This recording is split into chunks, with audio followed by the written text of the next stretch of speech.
চলুন সরাসরি আজকের এই চমৎকার আলোচনাটায় ঢুকে পড়া যাক। আজকে আমরা এমন একটা সায়েন্স ফিকশন গল্প বিশ্লেষণ করব যা আধুনিক প্রযুক্তি আর প্রাচীন প্রাচ্যের আধ্যাত্মিকতার মধ্যে একটা দারুণ সেতু তৈরি করেছে। গল্পের নাম কৈলাসের আহ্বান। একবার কল্পনা করুন তো এমন এক ভবিষ্যতের কথা, যেখানে মানুষ আর কৃত্রিম বুদ্ধিমত্তা মিলে এক নিখুঁত বাস্তবতা তৈরি করেছে। মানুষ যা ভাবছে, সিস্টেম সাথে সাথে সেটাই বাস্তবে রূপ দিচ্ছে। কিন্তু এই নিখুঁত জীবনেই যদি হঠাৎ নেমে আসে এক অদ্ভুত নীরবতা, ঠিক এই জায়গাটা থেকেই চরম প্রযুক্তিগত নির্ভরতা থেকে বেরিয়ে এসে নিজস্ব চেতনার গভীরতম সত্য আবিষ্কারের এক দারুণ জার্নি শুরু হয়। যা দেখা যায় তা আসলে সত্য নয়, আর যা সত্য তা চোখে দেখা যায় না।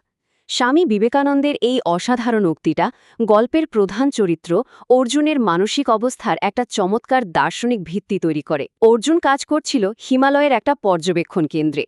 চারপাশের পৃথিবীটা ছিল প্রযুক্তির এক নিখুঁত চাদরে মোড়ানো।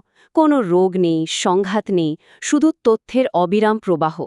কিন্তু সেই আপাত নিখুঁত জগৎটাই যে আসলে একটা মায়া, সেটা সে ঠিক তখনই বুঝতে পারে যখন সেই অবিরাম তথ্যপ্রবাহ হঠাৎ করে একদম স্তব্ধ হয়ে যায়। যেদিন সিস্টেম নীরব হয়ে গেল, সেদিন কিন্তু কোনো এরর মেসেজ ছিল না, কোনো অ্যালার্ম বা সতর্ক বার্তাও বাজেনি। শুধু এক অদ্ভুত ব্যাখ্যাতীত নিস্তব্ধতা। ভাবুন তো, মানবজাতি যে কৃত্রিম বুদ্ধিমত্তার উপর তাদের প্রতিটি শ্বাস-প্রশ্বাসের জন্য নির্ভর করত, তা যখন হঠাৎ উত্তর দেওয়া বন্ধ করে দেয়, তখন কতটা আতঙ্কের সৃষ্টি হতে পারে।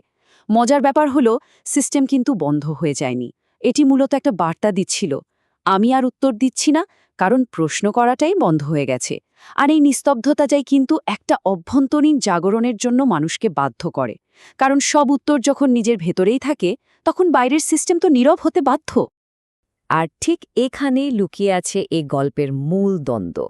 একদিকে রয়েছে আর্টিফিশিয়াল সিস্টেম, যা বাইরের ডেটা, ডিজিটাল আরাম আর অবিরাম তথ্যের উপর পুরোপুরি নির্ভরশীল।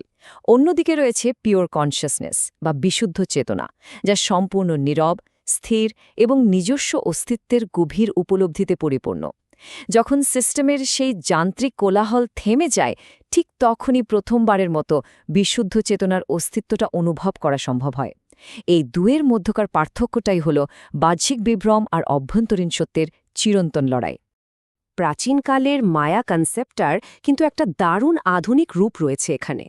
অর্জুন ধীরে ধীরে বুঝতে পারে যে তাদের এই বাধাহীন মসৃণ পৃথিবীটা আসলে একটা বিশাল ফাঁদ, যেখানে ক্ষুধা লাগার আগেই খাবার হাজির হয়ে যায়, মন অশান্ত হওয়ার আগেই মস্তিষ্কে শান্তির তরঙ্গ পাঠানো হয়।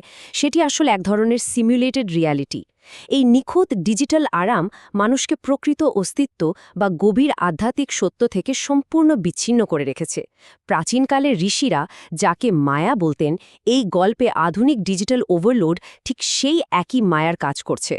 এই উপলব্ধি অর্জুনকে রীতিমতো একটা হিরোজ জার্নির দিকে নিয়ে যায়। তার অভ্যন্তরীণ বিবর্তনের ধাপগুলো খেয়াল করলে বিষয়টা পরিষ্কার হবে। ডে 0তে সিস্টেমের নীরবতা থেকে শুরু করে এই ডিজিটাল মায়াকে প্রশ্ন করা, তারপর একটা রহস্যময় সংকেত পাওয়া, এর প্রতিটি ধাপ তাকে তার ব্যক্তিগত পরিচয় বা ইগো থেকে একটু একটু করে দূরে সরিয়ে নেয়। শেষ পর্যন্ত সে এমন এক উপলব্ধিতে পৌঁছায় যা স্রেফ প্রযুক্তিগত আতঙ্ক থেকে শুরু হয়ে সম্পূর্ণ আধ্যাত্মিক জাগরণের পথে এক অভাবনীয় উত্তরণ হিসেবে কাজ করে। এই নিস্তব্ধতার মাঝেই অর্জুনের স্ক্রিনে হঠাৎ একটা অজানা সোর্স থেকে কিছু কোঅর্ডিনেট ভেসে ওঠে। অক্ষাংশ 31.0675। সিস্টেম নীরব থাকলেও এই একটা সিগন্যাল বারবার জ্বলজ্বল করতে থাকে। সবচেয়ে রহস্যময় ব্যাপার হলো, এই সংকেতটা এমন এক জায়গা থেকে আসছিল যেখানে স্যাটেলাইট ইমেজ বিকৃত হয়ে যায়, কম্পাস কাজ করা বন্ধ করে দেয়, আর সময়ের স্বাভাবিক গতিও যেন থমকে যায়। এই গাণিতিক সংখ্যাটি হল সেই গন্তব্যের স্থানাঙ্ক যা প্রচলিত সব নিয়মকানুনের একেবারেই বাইরে। এই স্থানাঙ্কটি ছিল কৈলাসের। তবে এখানে কৈলাস কিন্তু কেবল একটা ভৌগোলিক পর্বত নয়, এটি হলো একটা নোড বা কেন্দ্রবিন্দু। বিশ্বের সমস্ত কো-ক্রিয়েশন সেন্টার, সমস্ত নিউরাল নেটওয়ার্ক আর মানব সিস্টেম ইন্টারফেসের সব লাইন যেন এই এক জায়গায় এসে মিলেছে। গল্পটা অত্যন্ত বুদ্ধিমত্তার সাথে প্রাচীন একটা পবিত্র স্থানকে সম্পূর্ণ নতুন আলোকে মেটাফিজিক্যাল থ্রেশহোল্ড বা মহাজাগতিক সত্যের চূড়ান্ত প্রবেশদ্বার হিসেবে তুলে ধরেছে। আর হ্যাঁ, এই থ্রেশহোল্ড কোনো কৃত্রিম সিস্টেমের নিয়ন্ত্রণের অধীনে নেই। সুতরাং এখানে সবচেয়ে গুরুত্বপূর্ণ পয়েন্টটা হল লজিক বা যুক্তির কিন্তু একটা নির্দিষ্ট সীমা আছে। প্রসেসিং পাওয়ার যতই বেশি হোক না কেন তা দিয়ে সবকিছুর উত্তর পাওয়া সম্ভব নয়। কৈলাসের সেই নোড বা প্রবেশদ্বার পার হতে গেলে বিশ্লেষণাত্মক চিন্তাভাবনা এবং যুক্তিনির্ভর মনকে পেছনে ফেলে যেতেই হবে। ঠিক যেমন তা বলা হয়, যেখানে বুদ্ধি থেমে যায় ঠিক সেখান থেকেই সত্যের প্রকৃত শুরু। সিস্টেমের অথরাইজেশনের বাইরে যেতে চাইলে এই শর্তটা মেনে নেওয়া ছাড়া আর কোনো উপায় নেই। কৈলাসের এই নোডের সামনে দাঁড়িয়ে একটা চূড়ান্ত দার্শনিক বা মেটাফিজিক্যাল সিদ্ধান্তের মুখোমুখি হতে হয়। সামনে মাত্র দুটো রাস্তা, হয় সেই আরামদায়ক কিন্তু সীমিত মায়ার জগতে নিজের ছোট্ট ডিজিটাল পরিচয়টা আঁকড়ে পড়ে থাকা, অথবা অজানা বিপদের ঝুঁকি নিয়ে নিজের সমস্ত ব্যক্তিগত ইতিহাস মুছে ফেলা। এই আত্মপরিচয় মুছে ফেলার মাধ্যমেই কেবল নিজের আসল স্বরূপ বা প্রকৃত চেতনাকে আবার স্মরণ করা সম্ভব। এটা আসলেই একটা বিশাল অভ্যন্তরীণ পালাবদল। এই পর্যায়ে এসে বাস্তবতা যেন দুটি সহবাস্থানকারী সত্যে বিভক্ত হয়ে পড়ে। এর একটি পথ হল একতা ও মিলনের, যেখানে কোনো ইগো বা আমি তুমি ভেদাভেদ নেই, আছে কেবল অসীম আর গভীর নিস্তব্ধতা। আর অন্য পথটি হল বিচ্ছেদ আর বৈচিত্র্যের, যেখানে স্থিরতা নেই, বরং রয়েছে চঞ্চলতা আর প্রতিনিয়ত নতুন কিছু সৃষ্টির এক অদ্ভুত অস্থিরতা। দারুণ ব্যাপার হল এই দুটি পথ একে অপরকে বাতিল করে দেয় না, বরং একই সাথে অস্তিত্বশীল থাকে। বেদান্তের একটা মূল নীতি এখানে খুব চমৎকারভাবে ফুটে উঠেছে। চেতনা কেবল বাস্তবতার অভিজ্ঞতা গ্রহণ করে না, বরং এটি অভিজ্ঞতার ধরনটিকে সম্পূর্ণ বদলে দেয়। অর্থাৎ বাস্তবতা কোনো স্থির কাঠামো নয়, একই ঘটনা, কিন্তু ভিন্ন চেতনার স্তরে তার ফলাফল সম্পূর্ণ আলাদা হতে পারে। এটা আমাদের শেখায় যে বাইরের জগৎ আসলে আমাদের অভ্যন্তরীণ সজাগতা বা অ্যাওয়ারনেসেরই একটা জীবন্ত প্রতিফলন মাত্র। যখন সমস্ত বাহ্যিক নির্ভরতা খসে পড়ে, তখন এই বিশাল প্রশ্নটা সামনে এসে দাঁড়ায়, যদি সিস্টেম আর কিছু নিয়ন্ত্রণ না করে তবে কে করছে? এটাই হলো এই জার্নির একেবারে চূড়ান্ত এবং সবচেয়ে গুরুত্বপূর্ণ অস্তিত্বমূলক প্রশ্ন। যখন বাইরের সমস্ত ডেটা স্ট্রিম, আর্টিফিশিয়াল ইন্টেলিজেন্স আর ডিজিটাল আরাম পুরোপুরি মুছে যায়, তখন পেছনের চালিকা শক্তি হিসেবে আসলে কি অবশিষ্ট থাকে? আর ঠিক এখানেই ঘটে একটা নাটকীয় উপলব্ধি।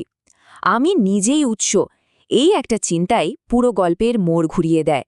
এতক্ষণ যা কিছু ঘটছিল তা কোনো আলাদা সত্তা বা সিস্টেমের কাজ ছিল না, বরং যে পর্যবেক্ষণ করছে আর যে সৃষ্টি করছে তারা দুজন আলাদা কেউ নয়, তারা এক এবং অভিন্ন।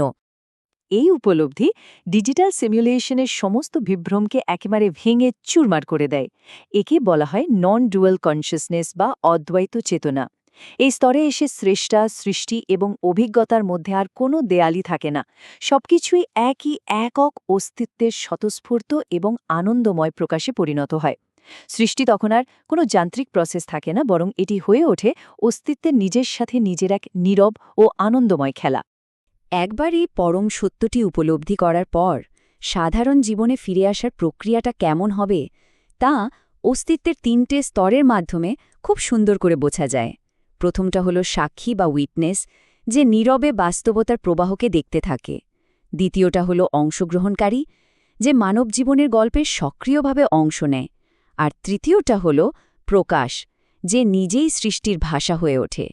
একটু গভীরভাবে বিশ্লেষণ করলেই দেখা যায় এই তিনটে স্তরে একই সাথে বিরাজ করতে পারলেই কেবল সাধারণ জীবনে থাকা সম্ভব, অথচ সেই জীবনের মায়াদি ফাঁদে আর আটকা পড়তে হয় না। এবার ফেরার পালা। জ্ঞান নিয়ে ফিরে আসার পর কিন্তু ভৌত জগৎ বা বাইরের পৃথিবীটা একেবারে আগের মতোই থাকে। বাতাস ঠিক একইভাবে বয়, আলো একইভাবে পড়ে, কিন্তু ভেতরের দৃষ্টিকোণটা পুরোপুরি নতুনভাবে লেখা হয়ে যায়। আধ্যাত্মিক জাগরণ বা এনলাইটেনমেন্ট মানে যে পাহাড় জঙ্গলে পালিয়ে যাওয়া নয়, বরং অতি সাধারণ জীবনের ঠিক পেছনে লুকিয়ে থাকা অসীম সত্যকে দেখতে পাওয়া। এই বিষয়টা এখানে অসাধারণভাবে ফুটে উঠেছে। তাহলে প্রাচীন এই জ্ঞানকে আধুনিক যুগে কিভাবে কাজে লাগানো যায়, কিভাবে ডিজিটাল আইডেন্টিটি ঝেড়ে ফেলা সম্ভব, এর বেশ কিছু ব্যবহারিক ধাপ রয়েছে। প্রথমেই বাইরের ডেটা স্ট্রিম থেকে পুরোপুরি ডিসকানেক্ট করে প্রকৃত নীরবতা অনুভব করতে হবে। এরপর কৃত্রিম সিস্টেম থেকে ভ্যালিডেশন বা স্বীকৃতি খোঁজা বন্ধ করতে হবে। ইগো না জড়িয়ে নিজের চিন্তাকে শুধু নিরপেক্ষভাবে পর্যবেক্ষণ করতে হবে। আর সবশেষে এই ভৌত পরিচয়ের আড়ালে থাকা চিরন্তন ভেতরের সত্তাকে চিনতে হবে। প্রযুক্তিগত নির্ভরতা থেকে আত্মোপলব্ধিতে পৌঁছানোর জন্য এটা আসলে একটা নিখুঁত গাইডলাইন।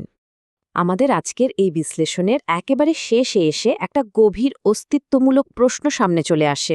আমাদের এই আধুনিক ডিজিটাল নির্ভরতা কি আসলে সেই মায়ারই আর একটা নতুন স্তর নয়? প্রতিদিন আমরা যে স্ক্রিনগুলোর উপর এত বেশি নির্ভর করে বেঁচে আছি, তা কি এমন নিখুঁতভাবে ডিজাইন করা হয়েছে যাতে আমরা আমাদের নিজেদের আসল অস্তিত্বটাকেই ভুলে থাকি? এই প্রশ্নটা সত্যি আমাদের এই প্রযুক্তি নির্ভর যুগে নিজেদের প্রকৃত চেতনাকে নতুন করে খোঁজার জন্য একটা দারুণ শক্তিশালী বার্তা রেখে যায়।